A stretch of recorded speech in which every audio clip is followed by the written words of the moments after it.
Hello mga kaidol, maayong buntag sa inyong tanan diha mga kaidol. Kumusta naman ang akong mga kaidol nga gwapo-gwapa?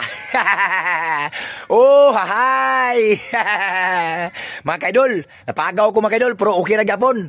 Gikan ko sa barangay Punta Silo mga kaidol, dito sa Puruksay sa Dalagit. Kay mangumprad na kong isda mga kaidol. Alas 3 ko sa kadlawon dito. Pero niuli kong balik mga kaidol kay luoy kayo ang mananagat kay wala sila kuha. Tungod sa hangin, bulanon. O luoy kay mananagat. Shout out lang ko sa tanan-tanan nga mananagat nga way kuha. Usahaw man, ingon ana man ginang kinabuhi. Usahay makakuha, usahay dili. O nara ko balyo. O way sulod.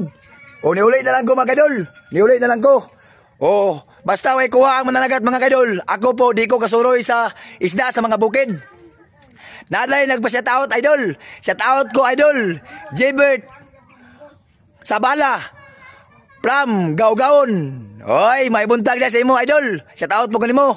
Shout out ko idol. Idol Randy Arquingas from Barangay Patag, Mantikaw, Misamis Oriental. Oh, shout out po kanimo idol. May buntag na sa imo idol.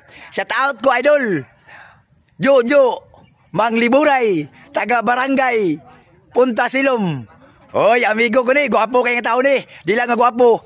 Buutan bigyod og mayong tao. Oh, shout out mo ko ni mo idol. Shout out mo ko sa ako mga kaidol. Dili na taman. Thank you for watching. Bye-bye.